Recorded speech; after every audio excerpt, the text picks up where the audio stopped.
Pierre-Luc Lemétier, merci d'être là. Je suis content de t'avoir avec moi. Yes, ça me fait plaisir, Guillaume. Good.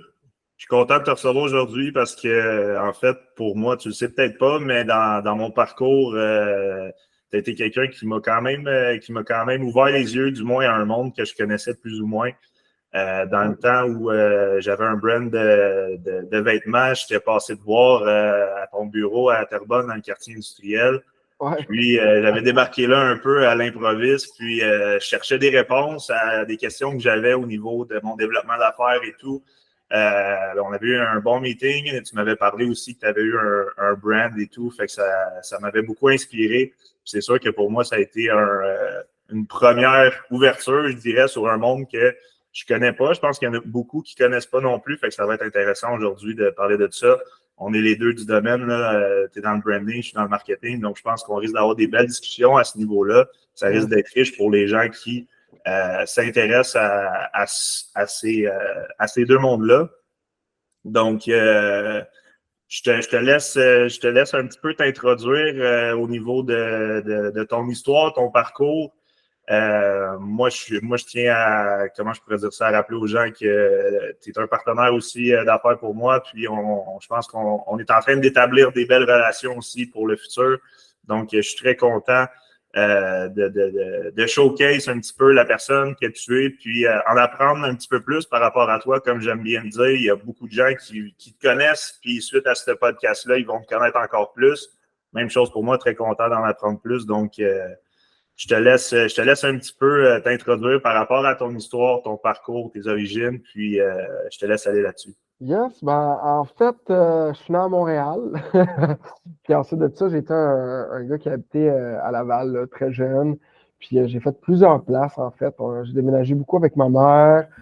Mes parents étaient séparés. Puis disons qu'on n'a pas vécu. J'ai vécu une belle enfance, mais on n'a pas vécu, mettons, dans le luxe. C'était très basique. Puis ça n'a pas été une enfance, comme je te dis, qui était difficile. J'ai vécu dans l'amour, tout le kit au complet. Mais ça m'a fait penser, cette enfance-là, en fait, que j'avais envie d'avoir plus dans ma vie, puis de me développer en tant que personne, tout ça. Fait que ce que ça a fait, c'est qu'à l'école, j'écoutais pas. J'avais envie d'apprendre plus, en fait, puis c'était pas assez rapide pour moi au niveau de la compréhension. Tu sais, je suis pas un gars qui aime beaucoup le par cœur, j'aime beaucoup comprendre. Quand que je comprends un concept, ensuite de ça, je suis capable de l'appliquer, donc je le comprends plus rapidement. C'est de la manière que j'apprends. Quand j'écoute des formations, là, je mets ça sur 2X, puis let's go, on va chercher le meilleur, on prend des notes, on comprend les concepts, puis après ça, on les applique. Je suis un gars d'action, d'application. Fait qu'à l'école, ça fonctionnait pas vraiment. J'avais les profs, ça j'en parle dans l'autre podcast, mais c'est pas grave, j'avais des profs qui me pognaient la tête en dessous du pupitre en train de lire des livres comme Père riche, Père pauvre, Millionnaire minute, des choses comme ça, parce que j'avais envie de me développer puis d'apprendre plus, en fait, de qu'est-ce qu'on apprenait à l'école. Je comprenais pas pourquoi à l'école, on était seulement en train d'apprendre des mathématiques, du français, c'est bon, là, c'est pas mauvais, mais je comprenais pas qu'on n'apprenait pas d'autres choses, en fait, pour se développer en tant qu'humain. Fait que j'ai commencé dans ce développement-là. Je viens de deux parents qui étaient protestants, en fait, qui étaient chrétiens. Puis ils m'ont tout le temps montré qu'il y avait une foi, en fait. Je l'ai perdu dans ma vie, des fois, mais ce qui a fait que, tu sais, on pouvait avoir la foi dans la vie, que ce soit pour l'univers, pour Dieu, comme on veut l'appeler. Fait que j'ai tout le temps eu cette petite flamme-là à l'intérieur de moi. Fait que j'ai lâché l'école à peu près en secondaire 3. Je suis allé tout de suite dans le monde des affaires, donc j'ai commencé tout de suite en vente. En fait, non. Quand j'ai lâché, je travaillais dans un pawn shop dans ce temps-là. Ouais, Okay. dans un pawn shop. Mais très belle place pour apprendre à négocier, à vendre, à acheter, à apprendre la valeur des choses, comment faire de la business, là, la revente, achat, ces choses-là. Ça, je trouvais ça super intéressant. Le côté que je trouvais pas intéressant, par contre, c'était la misère. Tu voyais beaucoup des enfants tristes des enfants tristes, des parents qui sont pas nécessairement là pour leurs enfants. Donc ça, c'était le bout le plus dur. Je me suis presque battu une couple de fois. Et à un moment donné, je me suis dit, OK, je vais m'en aller dans le professionnel, en fait. Puis je discutais avec mon père, puis mon père me dit, pourquoi là, tu t'en vas pas en vente? Fait que j'ai débarqué en vente. J'ai commencé par vendre des électros, puis Dans ce temps-là, depuis que je suis jeune, j'ai tout le temps aimé comme l'aspect marketing, branding dans ma vie. Et entre-temps, pendant que je faisais de la vente, j'ai commencé chez Corbeil. Un homme qui s'appelait Robert, il m'a regardé, il m'a dit: Tu veux changer ta vie? J'ai dit oui.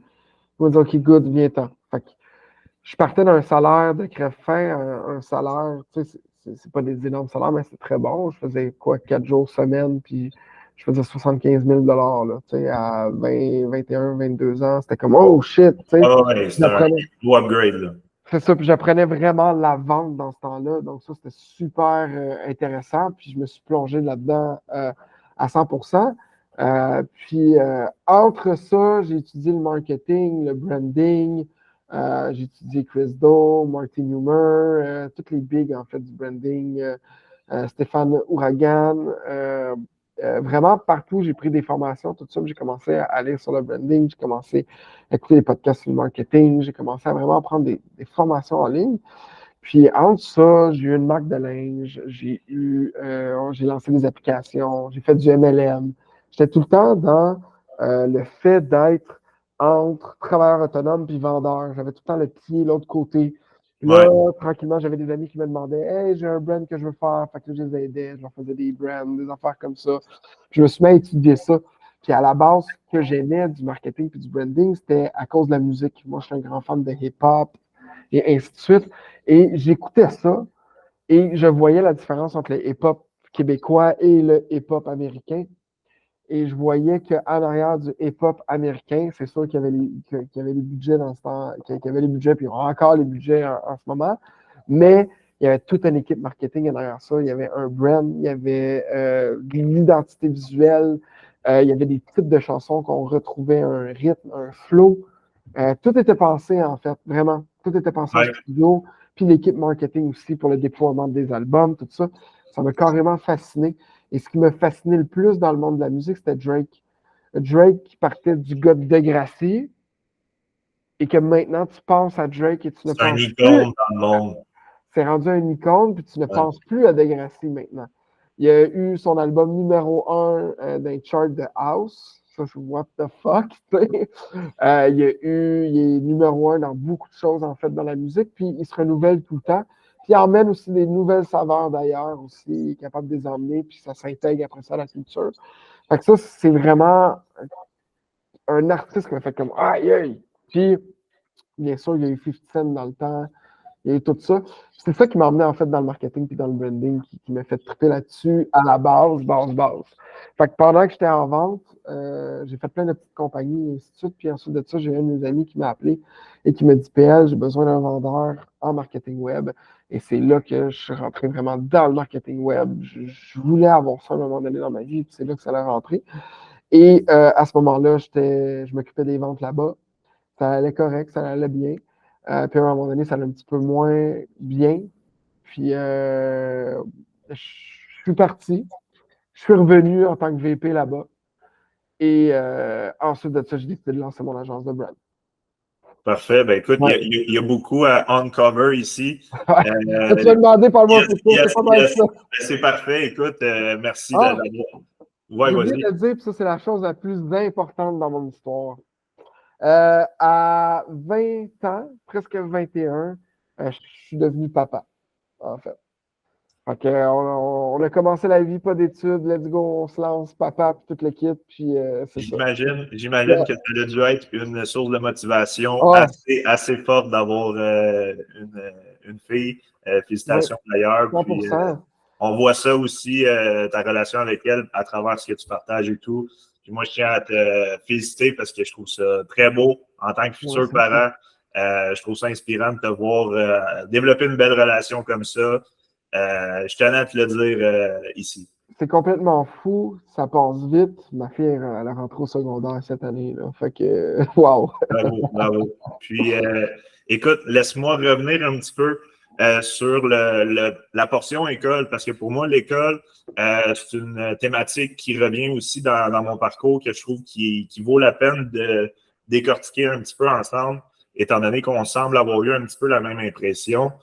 Euh, moi aussi, en secondaire 5, en anglais, je lisais un livre sur l'immobilier, des choses comme ça, puis il y avait des projets que je n'avais même pas fait, puis de livrer à ma prof d'anglais, puis elle capotait, mais en même temps, je sentais qu'elle comprenait un petit peu mon désengagement, puis je pense qu'elle a même oublié de noter le projet qu'on n'avait pas remis, moi puis un de mes collègues, tellement je pense qu'elle croyait en notre vision, même si on n'était pas des gens qui étaient assidus. Bon, je nommerai pas son nom, je ne vais pas la mettre dans le trou non plus. Tout ça pour dire que moi, suite à mon accident de travail, en la milieu du secondaire, j'ai eu une réalisation parce que je me suis dit, wow, tout le monde est engendré dans un chemin quand on est à l'école, que ce soit quand tu es en sport-études, que ce soit si tu es le studieux qui a des bonnes notes, on met beaucoup de pression pour dire, regarde, tu vas devenir médecin, tu vas faire ci, tu vas faire ça. Puis les profs, c'est comme une petite compétition de qui va devenir le meilleur futur personnage de la vie. Il y a une grosse pression, je pense, à ce niveau-là. En même temps, d'avoir une limitation, on va dire, en termes de possibilités. Ce que je veux dire par là, c'est que on te met hyper de pression, on te dirige dans une direction. Puis je pense que c'est le marketeur en moi, dès le départ, qui a vu qu'il y avait comme comment je pourrais dire ça, on nous amenait à la prochaine étape, puis j'étais comme, wow, mais il doit y avoir autre chose, il n'y a pas juste ce qu'on nous présente, mais quand tu es dans ce monde-là, c'est fou comment on a l'impression que c'est dans cette direction-là, puis si tu ne fais pas là-dedans, ben il y a rien pour toi, tu sais, d'une certaine façon, c'est ce qu'on entend, puis à travers les autres élèves, souvent, il y a des petites niaiseries qui se disent, toi, on sait bien, on ne sait pas trop ce que tu vas faire, blablabla. Mais tu sais, ça, je trouve que cette culture-là de la non-ouverture d'esprit pour les gens créatifs, les gens qui ont une vision peut-être différente, clairement, l'école fait un bon travail de les mettre à part, mais elle ne fait pas un bon travail de les accompagner. C'est sûr que je suis curieux à t'entendre par rapport à ça. Comment tu penses que le système scolaire pourrait aider les gens créatifs, les gens peut-être un petit peu plus atypiques qui deviennent des gens, on le sait, tu as lu beaucoup sur les gens qui changent la philosophie sociale, la culture, c'est souvent des gens qui innovent, puis pour innover, il faut être différent. Puis comment tu penses que l'école pourrait faire un meilleur travail pour encadrer ce genre de personnes-là que toi, tu as été, moi aussi j'ai été? Je suis curieux de t'entendre là-dessus. Qu'est-ce qui m'aurait aidé?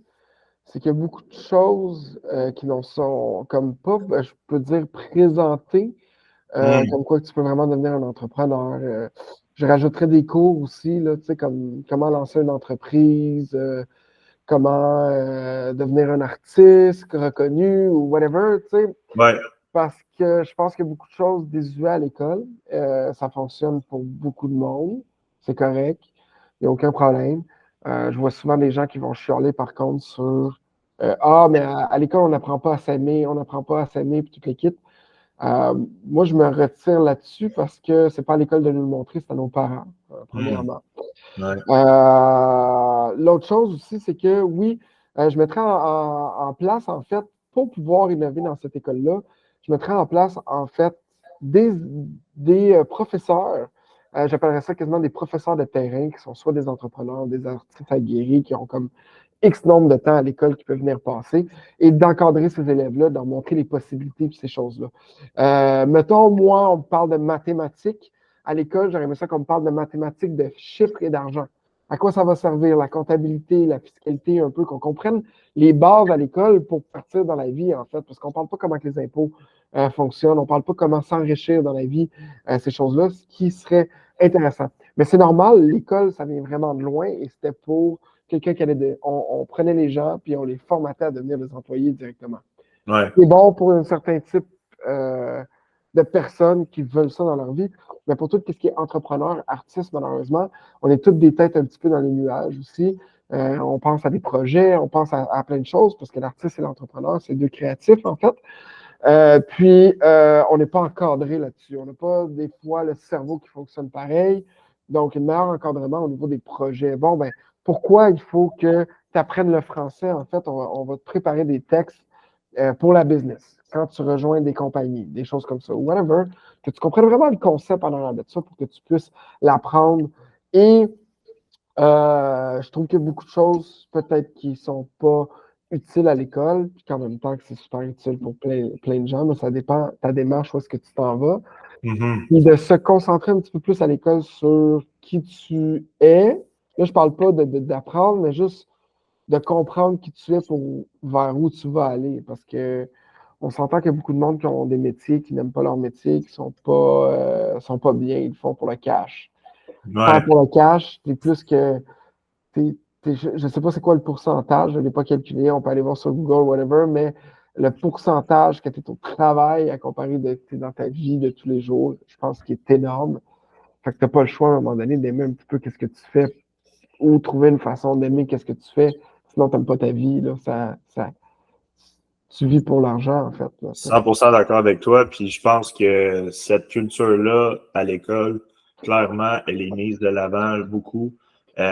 Généralement, j'entends des jeunes qui sont tout neufs. Là. Moi, quand j'étais à cet âge-là, je pensais que j'étais vieux, puis mais tu sais, je pense que ça vient avec le temps puis l'expérience. ouais. Ils me disent, ah, j'étudie en médecine. Puis là, dans ma tête à moi, je comprends le mécanisme où ce que, ben, veut pas en médecine, il y a X nombre de personnes mathématiquement qui finiront par pas y aller. Puis c'est correct aussi parce qu'il y a souvent un gros push d'aller vers ça. Puis il y en a qui éventuellement ils se rendent compte. Puis moi, comme tu dis, moi, j'ai un concept que je parle souvent qui est les menottes dorées. Ce que je veux dire par là, c'est que les gens qui ont des capacités intellectuelles ou à l'école, qui sont très bons, sont souvent pris dans ils n'ont pas de raison de ne pas aller dans cette direction-là parce ils performent, on va dire, à l'école. Fait que leurs parents, tout le monde a des Ouais. expectations par rapport à, écoute, tu peux faire ça, tu peux aller dans cette direction, pourquoi tu ne le ferais pas? Puis souvent, à l'intérieur d'eux, ils ont un petit peu un genre une flamme qui veut dire, hey, j'ai peut-être un rêve autre, mais en même temps, il y a toute la pression sociale qui vient dire, ben non, il faut que tu sois tel type de personne, mais moi, je te rejoins là-dessus parce que c'est tellement triste de savoir qu'il y a des gens qui, en ce moment, rentrent au bureau de dentisterie, puis ils sont pas heureux, malgré qu'ils ont une belle voiture, ils ont une belle maison, probablement une belle femme ou un beau mari, puis ils sont heureux sur papier, mais ils ont peut-être quelque chose en dedans d'eux qui est mort. Puis moi, ça, je te rejoins à 100% de dire que Ben oui. c'est vraiment incroyablement un gros problème. Puis ça, ben, c'est le genre de choses qui vient de l'introspection quand même. Puis comme tu dis, je pense que c'est important d'amener les gens. Hein, on parle d'une économie qui est face à plein de problèmes. On en parle souvent aux nouvelles, comme quoi que la dette est extrêmement grosse. Pour moi, tu sais comme moi, en affaires, des fois, la dette peut être un effet de levier pour quelque chose de bon. Ben, c'est là où, que pour moi, si la population devient des gens créatifs, des gens qui ont des outils, des gens qui créent de la valeur, hein, on va en parler Ouais. ensemble plus souvent, mais créer de la valeur, c'est comme ça qu'on peut prendre quelque chose de négatif, puis amener ça vers le positif, puis avoir un retour sur investissement qui est positif. Ben, c'est là où, que si sociétalement, on est capable d'avoir des gens qui aiment ce qu'ils font, qui sont passionnés, puis qui ne comptent pas les heures, parce qu'ils sont heureux, ben tabarouette, tu vas voir le GDP, le, Augmenter. le revenu du pays augmenter. Pourquoi? Parce que justement, tu n'auras pas des gens découragés, des gens qui font le minimum, des gens qui sont là juste pour dire qu'ils sont là. C'est sûr que, comme tu dis, il y a une moyenne qu'on ne sait pas, qu'on ne peut pas chiffrer c'est à combien, mais je te rejoins là-dessus pour dire qu'il y en a probablement beaucoup plus qu'on pense. Puis, tu sais, je pense que le message des gens comme toi et moi, c'est de dire que, écoute, il y a un autre chemin. Il est peut-être pas facile parce que comme tu l'as vécu quand tu étais au pawn shop, puis tu vivais, on va dire, la réalité Ouais. du terrain, tu as vite compris que, oups, j'ai peut-être pas pris le chemin le plus facile. Mais tu regardes où ce qui était rendu aujourd'hui, je pense que tu es capable de voir que ça a été des éléments qui ont fondé qui t'es devenu aujourd'hui. C'est là où ce que je 100%. pense que c'est important d'ouvrir la conversation. Puis je pense qu'aujourd'hui, c'est ça qui est intéressant. On est capable tous les deux de un petit peu enlever le rideau, puis montrer un petit peu autre chose. Puis je trouve ça intéressant de voir un petit peu comment toi tu as vécu ça. Puis au niveau de Robert, celui qui t'a influencé, celui qui t'a Ouais. pris sous son aile, Je suis curieux aussi de t'entendre par rapport à la force d'avoir un mentor dans ton parcours. Moi, j'entends souvent des gens qui disent « Ah, ça me prend juste un mentor », puis ils attendent le mentor. Je pense que moi, le meilleur des mentors, tu peux le trouver quand tu es en position de t'améliorer, puis qu'il voit que tu es rendu là, puis ça va lui faire plaisir de t'aider parce qu'il se reconnaît en toi. Ouais. Et toi, Robert, comment cette personne-là t'a aidé à passer au prochain niveau? Je serais curieux de t'entendre par rapport à ça. En fait, Robert n'était pas vraiment un mentor. Robert, c'était le propriétaire du magasin de vente qui a juste dit, OK, ce gars-là, il a un potentiel, let's go, on l'engage. Peu importe, let's go, on change. Il a été, pour moi, ça n'a pas été, ben oui, en quelque sorte, il m'a montré des choses, tout ça, mais c'était pas un mentor. Il a cru en toi. Il a cru en moi. C'était plus un levier, tu sais, il m'a aidé à commencer dans, on peut dire, le professionnalisme, un job professionnel de vente, en fait. Puis oui, il m'a donné des conseils en ça, tout ça, mais ça a été une porte ouverte, en fait, de quelqu'un qui a cru en moi quand j'étais plus jeune, puis ça a été fort, là. Ben, c'est sûr que pour moi, on n'a peut-être pas la même définition de mentor, mais pour moi, malgré tout, ça semble être un. Pourquoi? Parce que pour moi, un mentor, c'est quoi? C'est pas celui qui va, comment je pourrais dire ça, te coacher de A à Z.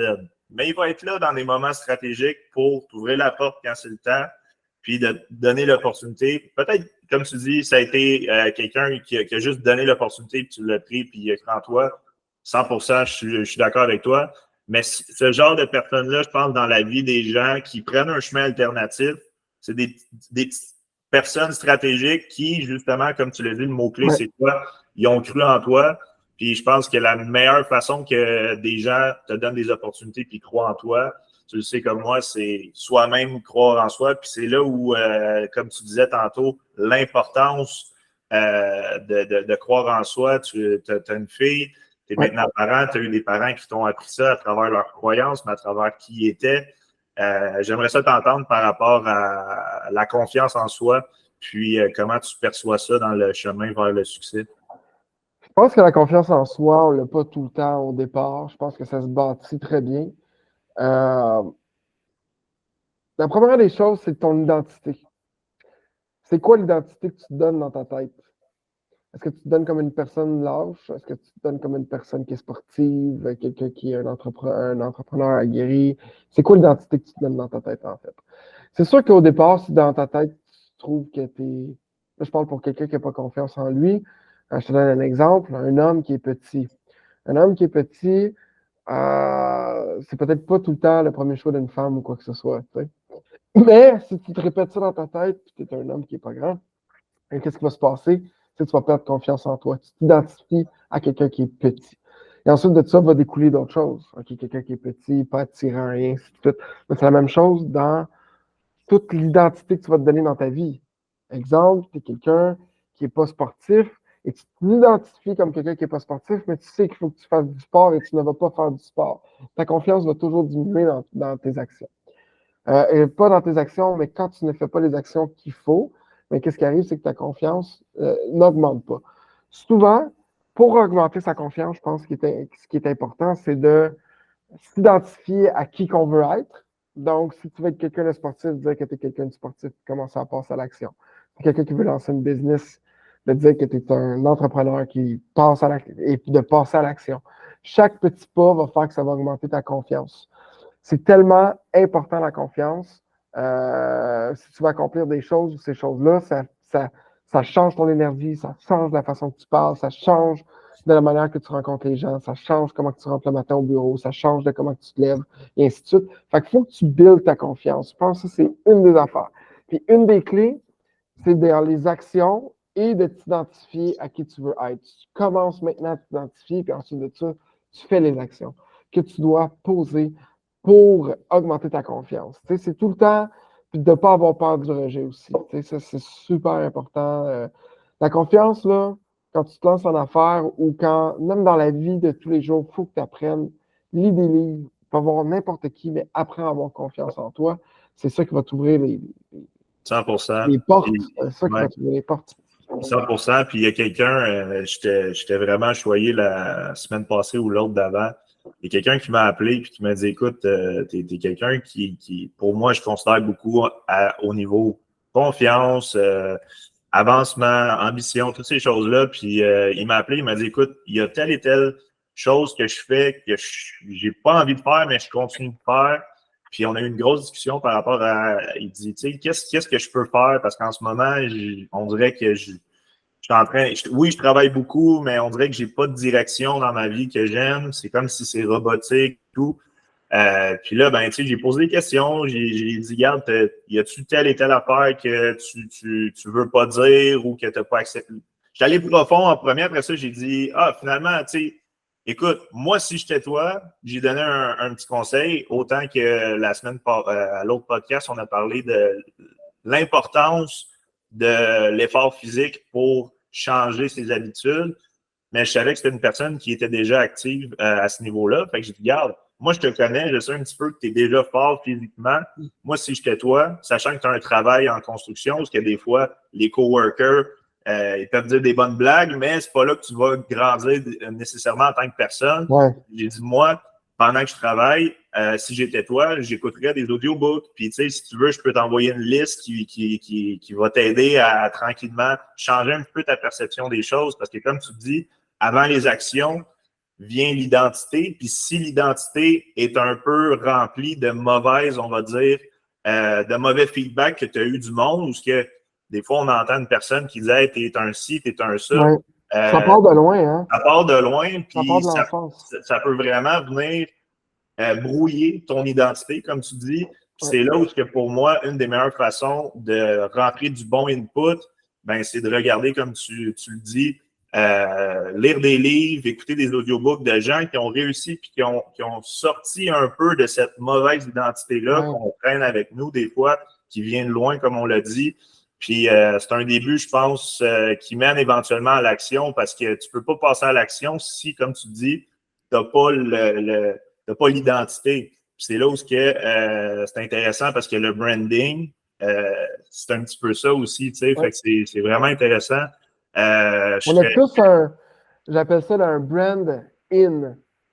À l'intérieur de soi, on a tous un brand de comment qu'on est, en fait. Oui, exactement. Puis, c'est des fois, là, juste le changement de perception de soi change tout.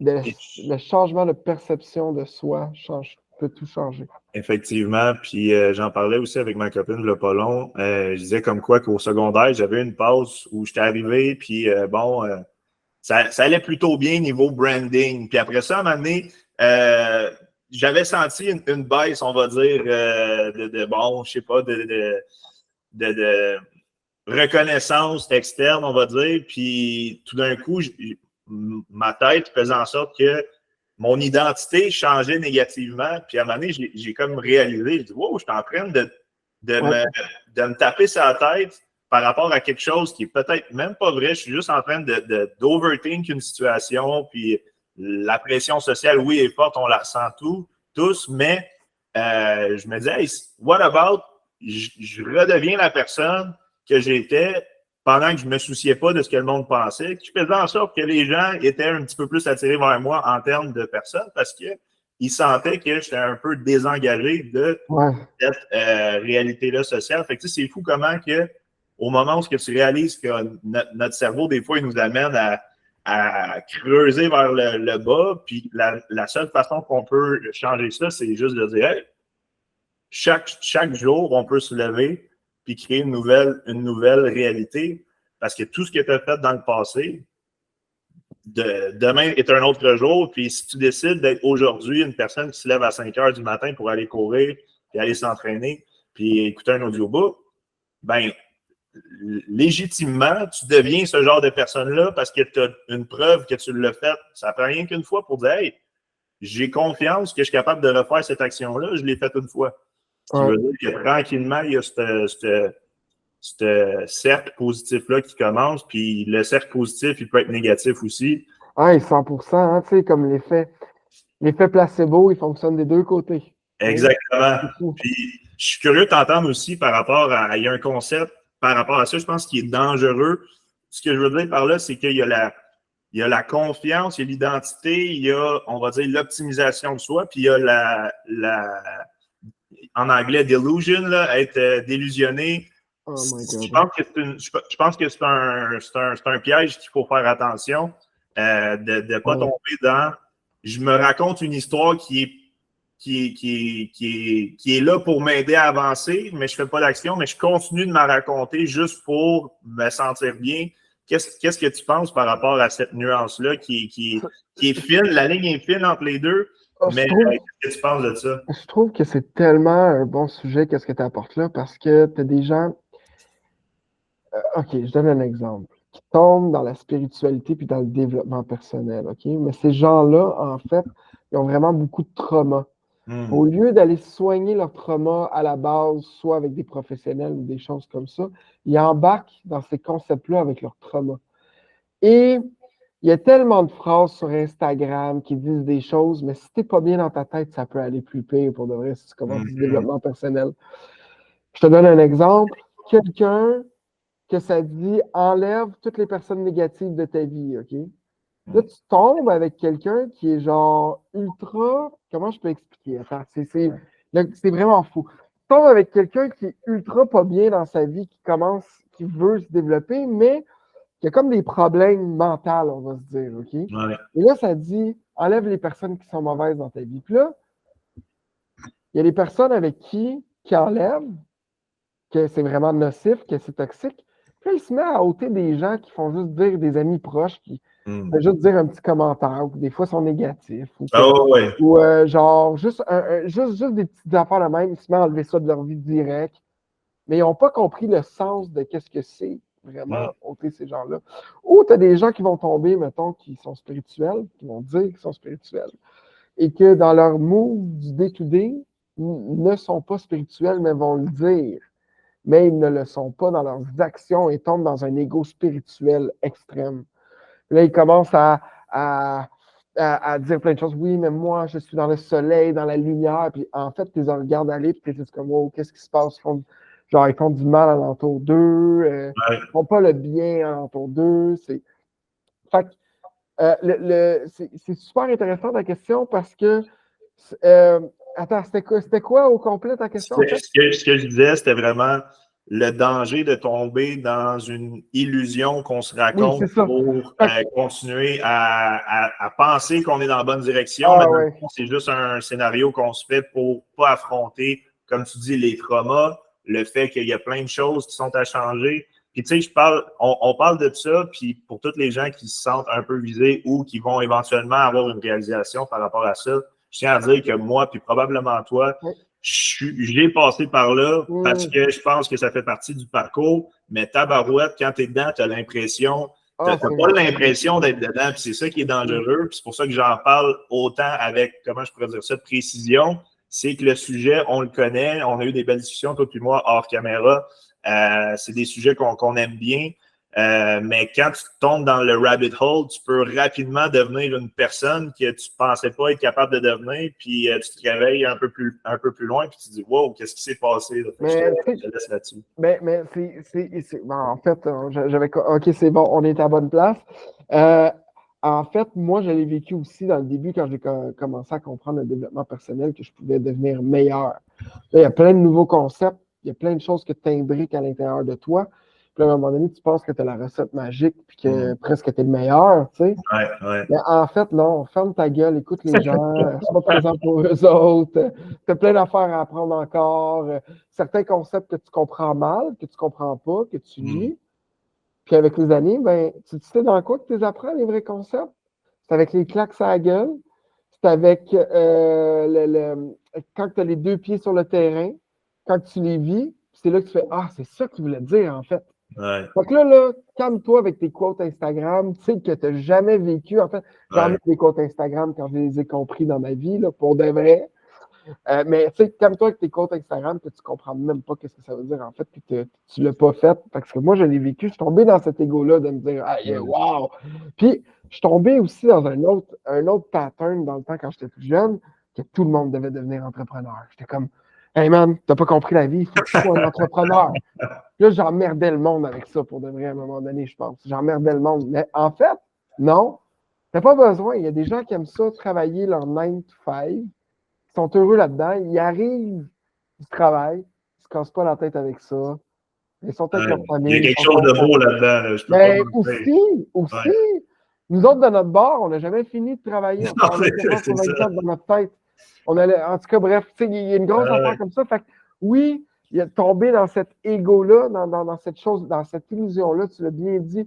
Puis, tu sais, j'en ai rapporté par rapport, j'ai vu des gens dans leur illusion spirituelle où est-ce qu'ils sont nulle part, c'est tout dans leur tête, puis ils Ouais. font pas nécessairement le bien alentour d'eux. Mais Ouais. être spirituel, c'est de faire le bien alentour de nous, puis de kindness, d'être proche de la nature. Tu sais, il y a plein de manières de le faire, de l'être aussi. Euh, donc, ça, c'est toutes des affaires qui Ouais. m'ont réveillé.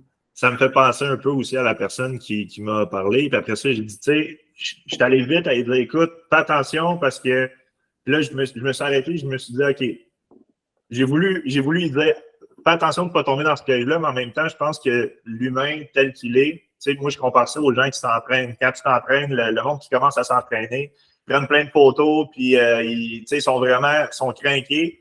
À un Ouais. moment donné, tu les entends Tu plus les entends parler, puis ils plus? font plus rien. Puis éventuellement, ils reviennent s'entraîner, puis ils comprennent que pour le sentiment de bien s'entraîner, de s'entraîner, ce que ça leur procure, est beaucoup plus important que juste le résultat physique. Puis finalement, ils finissent à avoir un meilleur physique que quand ils s'entraînaient pour les résultats. Ben, Ouais. je pense que pour la spiritualité, c'est un peu la même chose. Jusqu'au début, on est un peu Développement amené à se personnel, dire, spiritualité, ouais. man, let's go, je suis un I'm the gourou, puis shit! let's go, là, tu sais, c'est moi qui ai la vérité. Puis il y a un concept en spiritualité New Age qui est assez dangereux, je te dirais, qui est un peu become your own God, puis c'est genre devient Dieu. Puis tu sais, c'est tellement comment je pourrais dire ça, une déception qui est dangereuse. Pourquoi? Parce que ça remplit l'ego d'une certaine façon, parce que quand tu te promènes puis tu penses que tu es Dieu, ça peut être rapidement dangereux. Oui, ce qui est dangereux aussi, c'est que toutes ces techniques-là, on va dire, la manifestation, ces choses-là, c'est des choses que j'ai flirté avec, mais en même temps, ce que ça fait, c'est que tu essaies de twister la réalité vers ce que toi, tu veux seulement, mais tu es en train d'oublier tout ce qui se passe alentour aussi. Fait que, tu sais, c'est des concepts que je dirais faut regarder avec prudence, mais à la même chose où quand la personne, Tristan, que je salue d'ailleurs, il m'a écrit, ben, au lieu de dire, hey, regarde, fais attention de ne pas tomber là-dedans, j'ai juste dit, garde, je donne l'information. S'il se rend vers ça, ça veut juste dire qu'il est rendu à une étape plus près d'éventuellement comprendre que il est peut-être pas dans le bon mindset en ce moment, mais c'est correct parce qu'en même temps, faut être conscient que soi-même, que même toi puis moi, qui a passé par là, en ce moment, on est probablement dans une étape où ce qu'on se dit, ah, telle et telle nuance, on les comprend. 5 ans plus tard, on va dire, regarde, On va être ailleurs encore. ça n'a pas de sens ce qu'on disait. Fait que, tu sais, On va être ailleurs encore. c'est ça. Fait que, tu sais, C'est fou. comment je pourrais dire ça? Un peu comme un enfant, quand tu dis, on parle je pense souvent à ça quand je vais être parent, tu sais, on veut surprotéger des fois les enfants, mais de surprotéger les enfants, ça fait en sorte qu'ils vivent rien. Puis s'ils vivent rien, ben, ils n'ont pas d'expérience. Voilà. Puis ça fait en sorte que si tu fais le travail à l'envers, fait que, tu sais, je pense que c'est un petit peu la même chose. Où si vous êtes là-dedans ou si vous voulez vous approcher du développement personnel, mais que vous avez peur de tomber là-dedans parce qu'on a parlé de ça ne fait pas de sens entre parenthèses. Pourquoi? Ce que je veux dire par là, c'est que même si vous tombez là-dedans, éventuellement, vous allez vous en sortir. Gardez tout le temps, je pense, j'imagine que tu es d'accord avec moi par rapport à ça. L'important, c'est juste d'être capable de se voir à la troisième personne, de s'analyser, puis de voir si on n'est pas en train de se, comment je pourrais dire ça, de se mentir à soi-même, tu sais, d'être capable de faire ce travail-là. Je pense que c'est le plus difficile, mais si on est capable de garder cette humilité-là, je pense que le mot-clé, c'est humilité, de faire en sorte que, garde, peu importe où on est rendu, tu sais, on regarde les gens au sommet de la pyramide des affaires, souvent, c'est des gens hyper simples, hyper humbles. Pourquoi?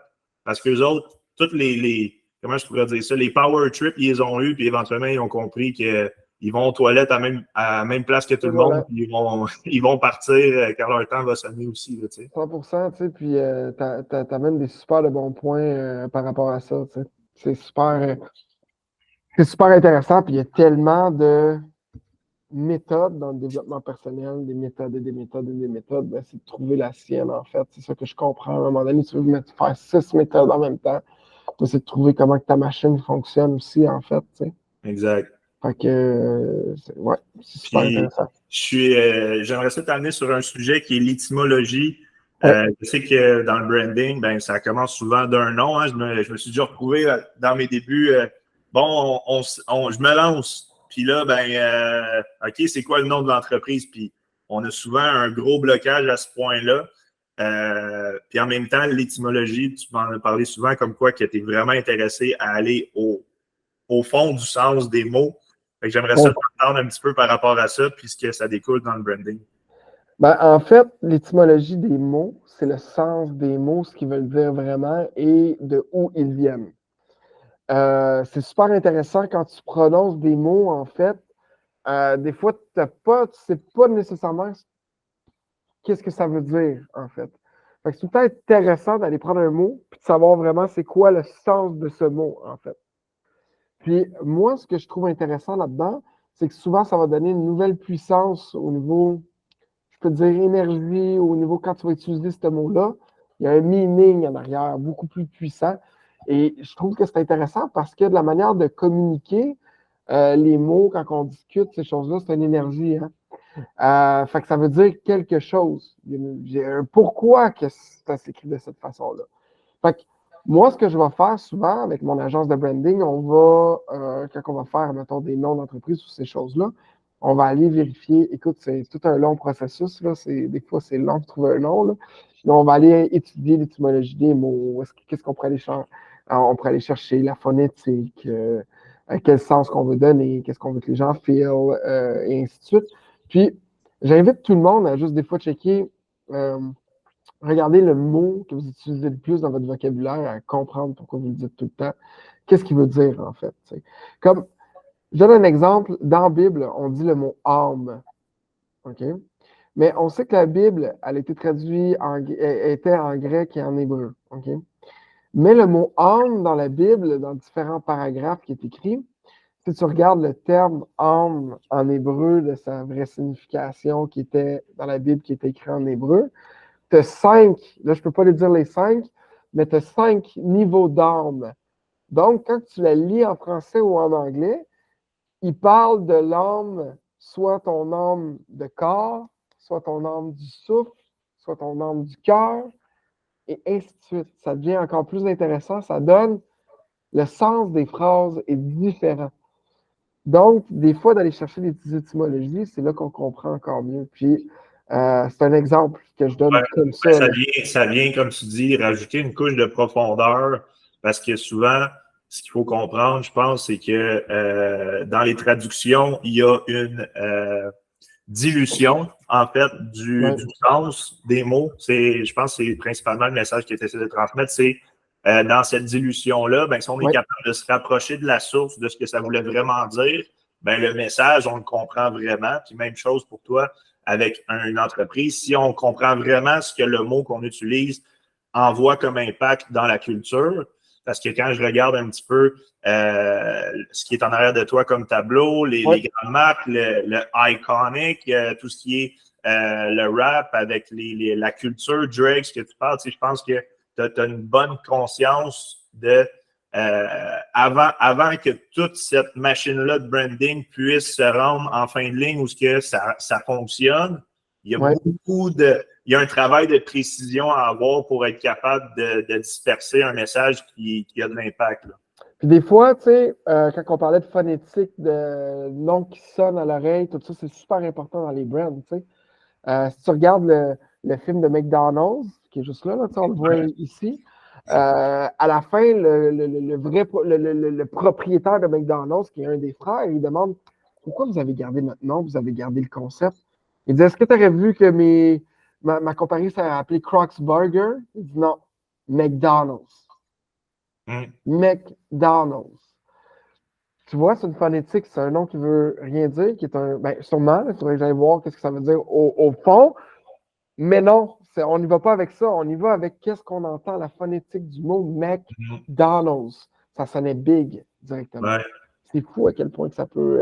C'est pour ça qu'il a dit OK, mais on laisse ça comme ça. Tu sais, c'est comme le mot brand vient du vieux allemand qui voulait dire tison, brand. OK? Mais brand, c'est une marque. Une marque. De où ça sort? Ça sort, les premières affaires qui ont été brandées, en fait, ça sort de là, le mot brand, branding.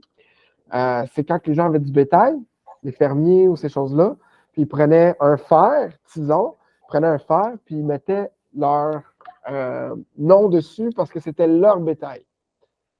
Fait que c'est de là que ça a parti, tu sais, un brand, une marque, ça laisse une marque, un Exactement. tison, et ainsi de suite.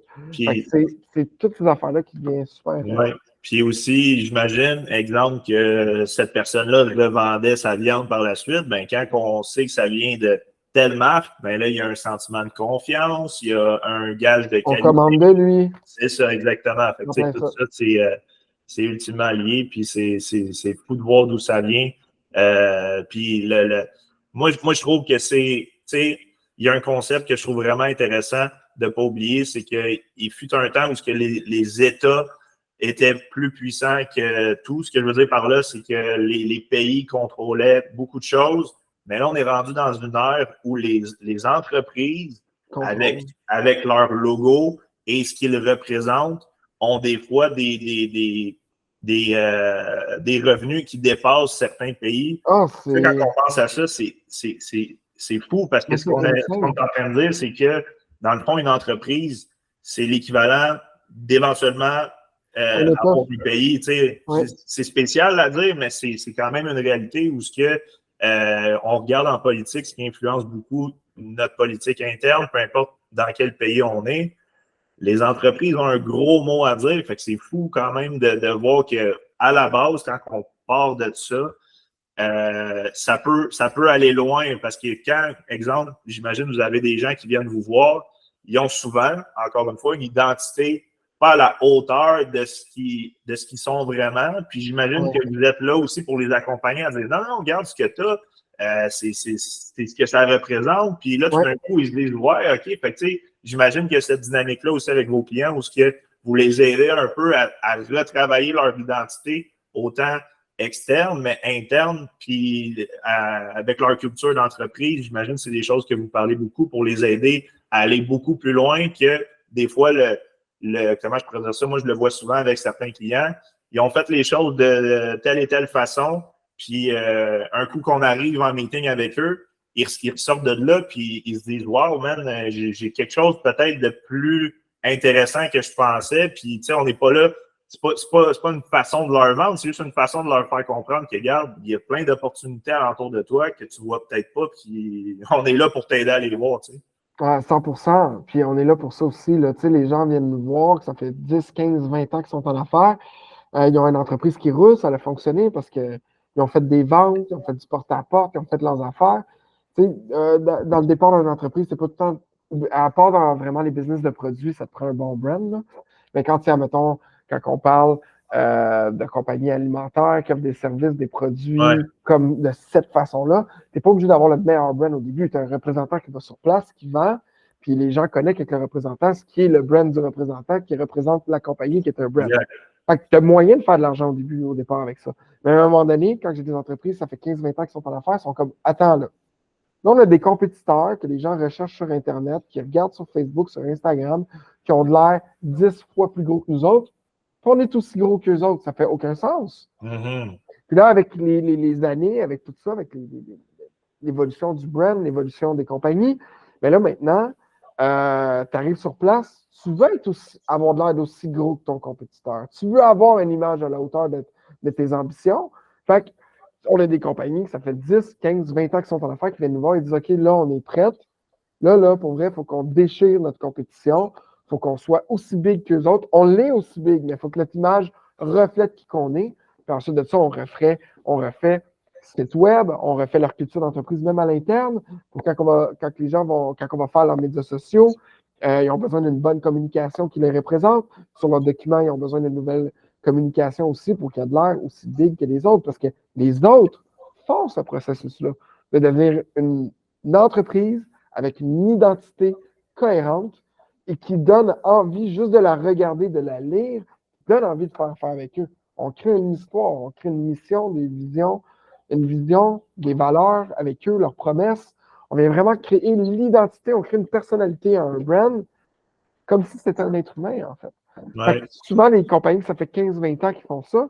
Nous, on leur donne un vent de fraîcheur, on leur donne une nouvelle identité, et boum, après ça, ils sont prêts à être lancés avec le marketing, bien sûr, en plus de ça. Et même pour les employés à l'interne, tu arrives avec des nouveaux pamphlets, la nouvelle identité qui est carrément cohérente, ben, tu as envie de participer à ça. Tu as envie de dire, hey, je suis fier de travailler avec cette compagnie. Il y a Ça deux donne choses. des outils, tu as tous les outils. Puis, de donner ces outils-là, ce qui est super important, c'est autant à l'externe qu'à l'interne. Après ça, tu arrives, tu as quelque chose de complet et de très fort, en fait.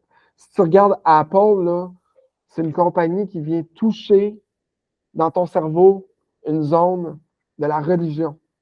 C'est complètement fou, ça. Fait que donc, je veux pas dire que tu veux créer une religion avec ton entreprise, mais en fait, tu veux créer ce sentiment-là tu veux créer ce sentiment d'appartenance-là, de communauté. C'est pas loin de. Ce que je veux dire par là, c'est que les gens qui croient dans une direction, tu sais, on parle souvent, il y a plusieurs choses que je trouve que tu as dit qui est important. La perception. Ton compétiteur qui est plus petit que toi a l'air plus gros que toi. Les gens vont quand même penser qu'il est plus gros que toi. C'est fou. Ça, ce concept-là, juste là, j'en parle à mes clients des fois, puis je leur dis, écoute, je sais que c'est plate parce qu'ils me disent prime, je comprends pas aussi. Puis, ben, la perception en affaires et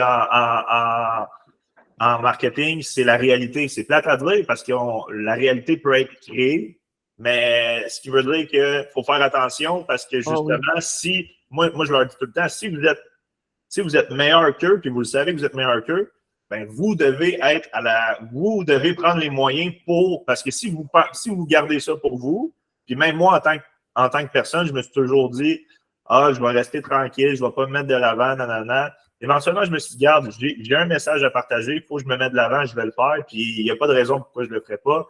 Mais ça a été un travail interne. Je pense que les gens, autant avec leur entreprise, ils ont un travail où, comme on disait tantôt, ils ne croient pas trop. Puis éventuellement, il faut que tu y crois assez pour être capable d'expandre ton message et de le partager au marché. Puis généralement, c'est plate. Des fois, c'est, on va dire, l'ego de mon compétiteur, il m'a dépassé. Mais comme tu disais, ce que je trouve aussi intéressant, c'est que oui, on parle souvent de performance, puis j'ai de la misère à trouver mes employés. Je l'entends souvent, tu l'entends souvent aussi. Oui. C'est sûr que si les gens viennent travailler pour toi, puis ils n'embarquent pas dans une mission, ils n'embarquent pas dans quelque chose qui se disent hey, j'ai le goût de me lever puis de le faire dans cette direction-là. Similaire à, exemple, une région où c'est clair, c'est quoi la mission, puis par où on s'en va, qu'est-ce qu'on fait, puis qu'est-ce qu'on représente. Ben, ça se peut qu'éventuellement, tu aies du monde qui rentre, puis ils veulent juste le gros salaire, puis ils vont faire le minimum. Mais quand tu es capable de leur partager quelque chose qui dit hey, man, on se bat pour quelque chose de plus gros que nous, là, ici, puis c'est vraiment intéressant, puis le plus près tu te rapproches de valeurs, je pense, qui sont humaines, puis de quelque chose qui est vraiment propulsé dans la bonne direction, ben, tant qu'à moi, ton aimant à attirer du talent, ça va devenir encore plus facile que si tu essaies juste de donner le gros salaire, ben, éventuellement, tu vas juste avoir une rentabilité qui est moins élevée parce que ton compétiteur, il va payer moins cher ses employés, puis il va être capable de leur donner, d'avoir du meilleur output. C'est fou! Parce qu'ils ne le font pas juste pour l'argent, ils le font pour le mouvement et non pas le contraire. Puis les gens, ils veulent plus juste faire affaire avec une compagnie, ils veulent faire affaire avec des causes, ils veulent faire affaire avec des choses, des valeurs qui reviennent à eux. 92% des gens font plus confiance en un brand personnel qu'une entreprise. Oui, ça aussi, c'est vrai. Fait que ça, c'est super intéressant. Vraiment, j'invite tout le monde qui ont des entreprises en ce moment de juste aller lire des articles sur le branding, la force du branding, c'est complètement fou. T'sais. Les entreprises ailleurs, ben, surtout aux États-Unis, mettent des milliards et des milliards de dollars, de millions en brand, juste en brand, en culture d'entreprise, en identité visuelle, en feeling que le brand va donner.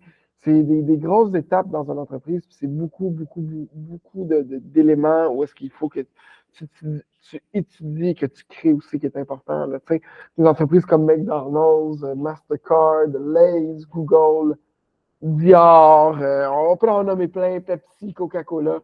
Ils travaillent tous à créer cette chose-là qui est Ouais. importante. Là, Parce qu'il y a un effet de levier à un bon branding. Ce que souvent les gens ont de la misère à comprendre, c'est que c'est quelque chose qui prend du temps à instaurer. Ça coûte de l'argent, du temps, puis il faut être patient. Puis, sauf que le retour sur investissement est juste incroyable. Pourquoi? Parce que, exemple, ton représentant, il est 1 à 1. Ouais. Quand on passe en marketing, tout d'un coup, on peut parler à plusieurs personnes. Mais quand le branding commence à kicker in, puis que les gens reconnaissent la marque, ton compétiteur, il vend, on va dire, à 100 un produit, toi, tu vas être capable de le vendre à 200 puis les gens vont quand même dire que ton produit est meilleur, puis ils vont toujours choisir ton... Fait que, tu sais, tout d'un coup, c'est un effet exponentiel de retour sur investissement, mais ça prend du travail bien fait, puis ça prend du temps, comme on l'a dit. Puis Starbucks, c'est le meilleur exemple. C'est le meilleur exemple. C'est une des meilleurs exemples. Tu sais. Pourquoi tu vas chercher ton café Starbucks ou Tim Hortons? C'est l'expérience aussi. L'expérience, mais l'expérience fait partie du brand. Exact. C'est fou, là. Ouais. Puis, c'est quoi que je voulais dire par rapport à ça? Ben, c'est ça, c'est l'expérience. Ben, j'ai un de mes clients dernièrement, il vend des saucissons secs. Excellent vendeur, excellent représentant. Il est parti de sa compagnie, tout ça. Puis on a brand. En fait, on a créé l'identité visuelle de sa compagnie. Et écoute, c'est complètement débile à quel point il en rentre dans les dépanneurs. Je pense qu'il est rendu avec 30 points de vente en genre une semaine de travail. Là. Oui, son travail de représentant qui est excellent. Ben, on peut dire représentant propriétaire, là, qui est excellent, qu'il fait. Mais il arrive avec un brand que les gens sont comme, hey, c'est différent des saucissons secs qu'on a dans nos dépanneurs. Oui, let's go, je t'en commande. Il en rentre. La question pose même pas. C'est complètement fou. Là. Il en rentre. On a fait un brand de malade avec ça. Tu as confiance tout de suite au produit, tout est bien fait, tout est beau. On dirait que c'est déjà une multinationale, la compagnie. Tu as envie de l'acheter direct. Là. Exact. C'est ça. Ouais. 100%. Puis, écoute, j'aimerais ça transitionner vers quelque chose que tu as vécu, peut-être qui a été plus difficile. Bon, tu me connais, je ne suis pas du genre à dire let's go, on bâche sur n'importe qui, n'importe quoi. Ouais. Je suis du genre à vouloir entendre peut-être une expérience qui pour toi a été peut-être difficile à vivre, mais qu'en même temps, tu en as ressorti plus fort. Puis après ça, ben, de voir un petit peu par où tu t'en vas avec ces leçons-là, mais je t'écoute là-dessus. Écoute, j'en ai pas mal. J'ai été paumé souvent. Vas-y avec la première qui te vient en tête. Lorsque j'ai l'agence de marketing, je ne me suis pas entendu avec mon partner pour X raisons. Ça m'a fait restart comme au début, en fait. Je me suis senti comme si je perdais tout. J'avais mis beaucoup de temps et ainsi de suite. Puis j'ai décidé de lancer par moi-même. Ce que ça l'a fait, c'est que ça m'a mis en position de je me lance pour de vrai à 100% dans qu'est-ce que je veux faire dans ma vie. Il y a eu ça, puis en même temps, il y a eu la COVID qui était à peu près en même temps dans ce temps-là. Ça a été quelque chose qui m'a fait réaliser que j'en parle là, des fois, là, mais on va leur dire pareil. En fait, quand la pandémie est arrivée, on pensait tous qu'on allait crever. Là, en fait, là. Moi, ça a duré 30 jours. Là, ça, c'était ce moment-là. Moi, ça a duré un petit peu plus que ça. Moi, ça a duré 30 jours. Quand j'ai vu qu'on bâchait des sommités, j'ai fait il y a un petit problème, mais là, je ne veux pas rentrer là-dedans. En fait, je me suis dit, aïe, ça se peut qu'on crève tout. J'ai dit, je suis pas en train d'être la personne que j'ai envie d'incarner dans ma vie de tous les jours. Je suis pas en train de run ma business que j'ai toujours voulu, ma business de branding, communication. Je suis pas en train de faire ce que j'ai à faire. Je suis pas en train je me regarde, je suis comme, I'm not this guy. Tu sais, quand je parlais d'identité, là, de créer son identité, et c'est là que j'ai eu un boom à un moment donné, grâce à ce que quand je suis parti de l'agence et qu'il y a eu la pandémie en même temps, tout est comme arrivé en même temps. Et là, j'ai dit non, je vais faire ce que j'ai à faire pour être qui je veux et avoir ce que je veux. Et à ce moment-là, c'est là que ça s'est passé. Ça a été un gros déclic dans ma vie, en fait. J'ai fait OK, let's go. Je me suis mis à m'entraîner intense. Je me suis mis à développer mon entreprise à l'instant. Je suis allé chercher des clients et j'ai développé mon identité vraiment comme je voulais être. En fait, comment j'étais à l'intérieur, qui était dans une petite cage ailleurs. Le PL, des fois, qui voulait pas déplaire. Le PL qui voulait être bien habillé, qui voulait faire attention avec la petite coiffure peignée. Pas de tatou, rien. Et là, ça l'a carrément déraillé à ce moment-là. J'ai fait, non, c'est quoi? Je vais être qui je veux être, je vais faire ce que je veux faire et je vais avoir ce que je veux. Puis là, à ce moment-là, ça a tout changé. Fait que j'ai lancé une entreprise de branding que j'ai vendue, que j'ai reparti une entreprise de branding en dessous. Mais en tout cas, bref, on va mettre ça ensemble, en fait. Mais j'ai vraiment été sur la ligne où est-ce que je voulais être. Et l'autre chose aussi qui m'a fait beaucoup réfléchir, en fait, c'est la mort de mon grand-père. OK. C'était en même temps que je vendais mon autre entreprise. Je me retrouvais avec rien devant moi et ainsi de suite. Et quand mon grand-père est mort, ça m'a fait penser à qui je vais vouloir avoir sur mon lit de mort et c'est quoi les choses les plus importantes dans la vie. Est-ce que je suis en train de me concentrer, en fait, sur des futilités de la vie ou je suis en train de me concentrer sur mes terres que je devrais labourer, arroser, sur qu'est-ce qui va me rapporter des fruits, du pain, qui va me rapporter de la nourriture, ou je suis en train de me concentrer sur des futilités qui ne font pas de sens dans ma vie, en fait. Parce que j'ai eu des prises de conscience dans la dernière année. Ça a été une grosse année pour moi, en fait. J'ai tout recommencé à zéro. J'ai recommencé mon bureau de A à Z, un nouveau partenaire d'affaires. On est parti, on a travaillé dans sa cuisine maintenant, on est 7 dans l'équipe, plus nos partenaires extérieurs. On a fait ça en 10 mois. Ça a été complètement fou comme montée, là, vraiment, ça a été exponentiel, je dirais, qu'une hyper croissance qu'on vit en ce moment. Et je suis arrivé, quand mon grand-père est décédé, en même temps que je vendais mon entreprise, je me suis posé des questions.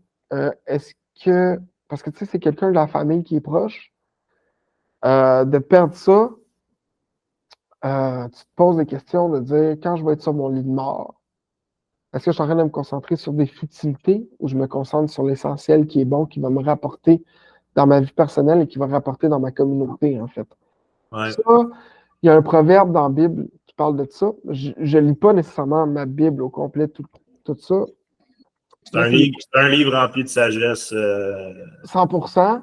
Et les proverbes, je les ai lus au complet, en fait. Et je trouvais, waouh, il y a tellement de sagesse. En fait, je pense qu'il faut que je le relis à chaque temps. Mais bon, bref, c'était ce proverbe-là, en même temps que tout arrivait tout croche, m'a tellement fait réfléchir à me dire sur quoi on met notre attention. Et je me suis mis à regarder un petit peu la société et tout le monde, la plupart, beaucoup, un bon pourcentage, euh, met leurs esprits sur des futilités de la vie, en fait, sur une matrice littéralement, qui sont des futilités, c'est pas important, qui donnent aucun sens à leur vie, en fait, un vrai sens, un vrai meaning à l'intérieur de soi.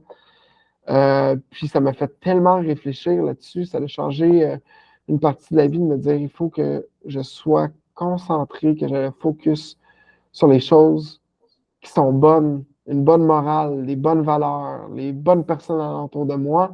Parce qu'en fait, ma conclusion à ça était il n'y a jamais de conclusion à une pensée philosophique, je trouve. Ça évolue, mais on peut dire que cette conclusion-là était de quand que je vais être sur mon lit de mort, en fait, dans ma vie, qu'est-ce qui aurait été important? Et ça fait. Parce qu'il faut que tu remettes ta vie en question et tout ce que tu fais en question, en fait. Est-ce que tout ça, c'est des futilités sur qu'est-ce que je mets mon focus ou je mets mon focus sur qu'est-ce qui est le plus important dans ma vie qui va rapporter dans mon cœur, en matériel ou whatever, de tout au complet et est-ce que ça l'apporte à ma communauté? Fait que donc, c'est deux éléments dans ma vie qui ont été quand même assez, qui m'ont frappé, assez fort, en fait. Et il y en a eu plein, là. Il y en a Ouais. eu plein Ouais, avant ouais, ça, mais je parle vraiment dernièrement, ouais. dans Ben, les tu sais, 4 dernières années, en fait, là, tu sais. comment je le vois, c'est sûr que, tu sais, un changement dans un projet qui nous tient à cœur où on fait un peu le deuil, on va dire, d'affaires. Moi, je l'ai déjà vécu avec ma première entreprise où j'ai dû dire à mes deux partenaires où ce que je quittais. Puis la veille, j'étais sur mon divan à penser à ma vie. Puis comme dans la toune, mon cœur me disait non, mais mon corps me disait oui ou quelque chose comme ça, en voulant dire qu'il fallait que je fasse le move, mais je voulais pas. J'avais de la misère, j'avais un attachement avec, premièrement, mes 2 meilleurs amis, mais je savais que c'était pas la bonne décision de continuer dans cette direction-là. Ben oui. Je sais c'est quoi un deuil, on va dire, d'affaires. Je pense que c'est bon parce qu'au moment où on passe à travers ça, par la suite, on n'est plus attaché à un idéal de licorne ou ce que, regarde, peu importe ce qui va se passer, je m'en vais dans cette direction-là. Non, tu deviens un peu plus rationnel par rapport à tes décisions. Mais c'est sûr que, comme tu dis, ça fait mal. Puis après ça, le deuil d'une personne qui nous est chère, ben, je veux dire, c'est encore plus haut dans la hiérarchie de difficulté. Moi aussi, mon grand-père, quand il est décédé, quand j'étais très jeune, j'ai tout le temps été un élève très, très tranquille, très sage. Mais à ce moment-là, je m'étais battu à l'école, sans vouloir dire que ça vient sortir des émotions. J'étais hyper jeune, mais quand même, ça avait laissé un gros, je dirais, une grosse empreinte qui avait fait mal. Mais tu sais, dans ces moments-là, c'est sûr que je ne peux pas penser à deux deuils qui peuvent te faire avancer encore plus vers ça. Fait que, bravo d'avoir tiré des belles conclusions aussi de ces expériences-là. Comme tu dis, tu parles de communauté, tu parles de bien-être alentour de toi. Puis je pense qu'il y a un proverbe qui dit celui qui plante quelque chose, sachant que l'arbre va seulement pousser au moment où il ne sera plus là, a compris le meaning de la vie. Je pense que c'est ce que tu as compris à travers. Je trouve ça. C'est vraiment puissant parce que on pense tout le temps à ce que je fais là, il faut que ça me rapporte à. Souvent, les gens pensent à il faut que ça me rapporte à moi aujourd'hui, mais en même temps, si tu es capable d'aller au moment où tu ne seras plus là, l'effet que ça va faire, si c'est positif pour plein de gens, je pense qu'il y a quelque chose d'hyper puissant puis qui donne encore plus, on disait tantôt, un vouloir de se dépasser transcendant au-delà de juste le matériel puis les futilités, comme tu dis. Fait que, c'est ça qui est intéressant. Puis pour les gens qui se lancent en affaires ou quoi que ce soit, tu sais, quand tu parles de faire le deuil de compagnie, j'en ai fait souvent parce que plus jeune, moi, je suis un créatif, j'aime ça. Mais plus jeune, j'ai souvent essayé de lancer comme 3-4 compagnies en même temps, whatever. Guys, restez juste focus. Focus sur une affaire. Puis si vous voulez avoir d'autres projets, essayez que ça soit connect avec le projet que vous avez, que ça va découler ensemble, ça va bien aller pour gérer. Parce que sinon t'es partout. Puis quand t'es partout, t'es nulle part, en fait. Ouais. Puis quand t'as le focus partout, ben t'as pas de focus, en fait. Celui qui court après 7 lapins, il en attrape 0. Ouais, c'est ça, en plein ça. Je pense que ça, c'est un proverbe russe. Confucius, si je ne me trompe pas. Ah, ok, Confucius. Il y en a aussi un proverbe russe aussi qui parle de ça. Puis, il y a un livre là-dessus qui s'appelle The One Thing. Super intéressant là-dessus aussi. Parfait. Ben écoute, rapidement, pour ce qui est de la vision pour Propagande Guérilla, et puis la vision, puis des choses que tu es reconnaissant, que justement, au moment où tu as eu ces difficultés-là, tu visionnais où tu es rendu aujourd'hui. Donc, félicitations, mais je te laisse faire la liste de reconnaissance. Puis, un target pour ta vision avec ton partner qu'on salue aussi, Ced, très sharp. Ben oui. Donc, je te laisse là-dessus. J'ai vraiment, en fait, beaucoup de gratitude en ce moment. Moi et Seb, on est 2 gars qui sont quand même extrêmes, très extrêmes, je veux dire. On ne fait pas les choses à moitié. On rêve grand. On est sur la même lignée, les deux ensemble. C'est pour ça qu'on est partners, en fait. Écoute, souvent, on ne prend pas le temps de juste regarder le parcours qu'on a parcouru, puis on en veut toujours plus. C'est tout le temps comme ça. Et je peux dire, dans la dernière année, à un moment donné, il y a 2 mois à peu près, ou quelques temps, moi et mon partner, on arrive, on en veut plus, c'est pas assez, let's go, on bûche. Puis à un moment donné, on est dans notre bureau. On est rendu avec un bureau, genre, parce qu'on a eu un bureau comme 3 mois ou 2 mois après qu'on ait lancé l'entreprise. Nous autres, on était chercher un bureau direct, on avait besoin de ça. Et là, on se revire de bord, en fait, 11-10 mois plus tard. Puis là, on discute, on dit, hey, fuck, man, on est rendu 7. Puis là, on a pris le temps d'avoir la gratitude pour ça.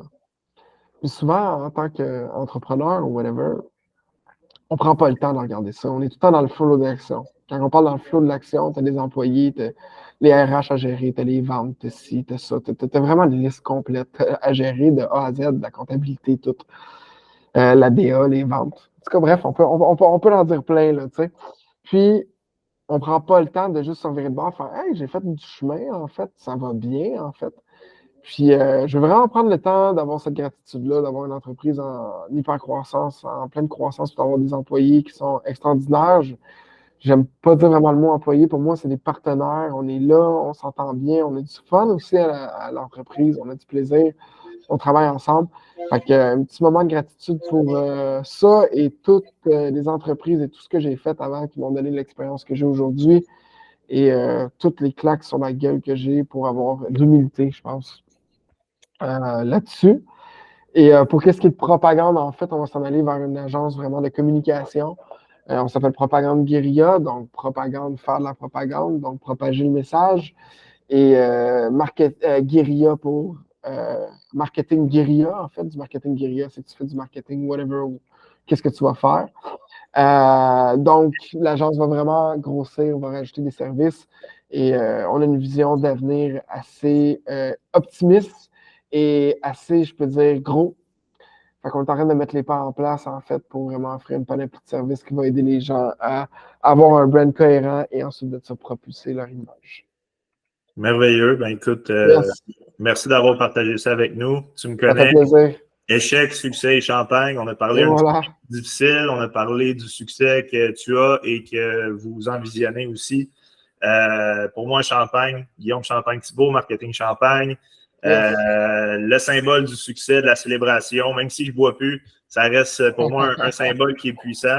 Ouais.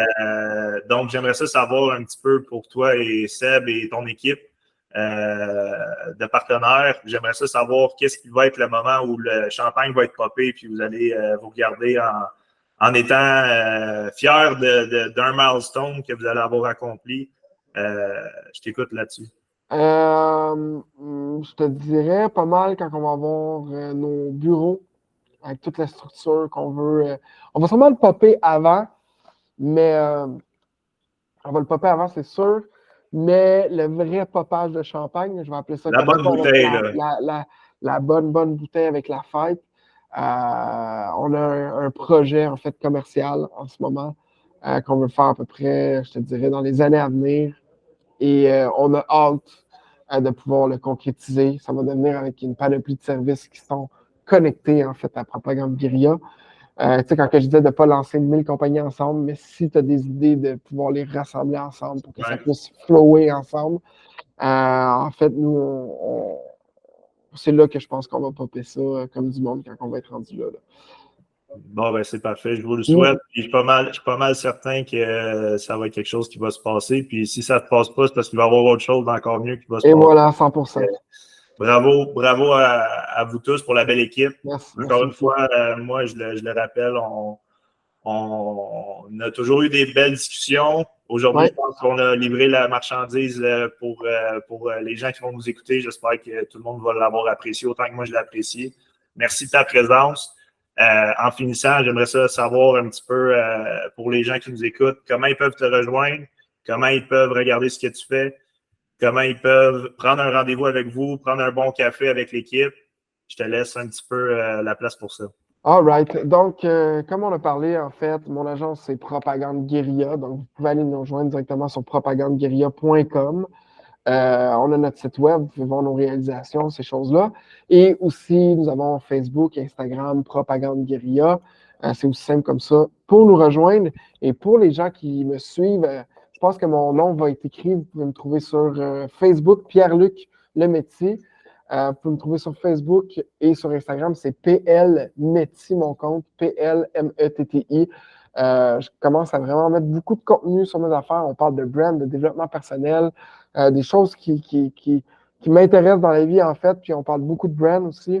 Fait que vous pouvez me suivre. Vous pouvez même venir m'écrire personnellement. Ça va me faire plaisir de pouvoir prendre un café. On est situé sur la rive nord. On vous attend. Puis on peut regarder vos projets. Puis ça va me faire plaisir de pouvoir vous accompagner dans tout ce que vous faites, en fait. Puis en plus de ça, il y a tout le temps une petite touche d'humour aussi que j'aime bien, que j'apprécie voir à travers les stories avec Malcolm ou ces choses-là. Moi, c'est Ah ouais, ah ouais. j'apprécie Hey, le tu sais que tu sais que dans nos entrevues, on demande tout le temps, c'est quoi ton humour sur 10, en fait? Parce que c'est important. On est des gens qui aiment avoir du plaisir, niaiser et tout. Même si on est en business, je pense qu'il faut être authentique, intègre envers qui qu'on est. Donc, oui, on fait tout le temps des petites stories, des fois, avec Malcolm, qui est notre représentant, en fait, chez nous. Euh, on rit avec lui de ses niaiseries. C'est un bon acteur. Non, non, ben écoute, félicitations, puis encore une fois, merci. On se laisse là-dessus, Ça puis me fait plaisir, puis c'est moi qui te remercie aussi de m'avoir invité, by the way. yes, ça fait Yes. plaisir, puis anytime, puis on se reparle très bientôt. Good. Allez, passe une super belle journée. Merci beaucoup. Ciao à toi aussi, bye bye. Bye.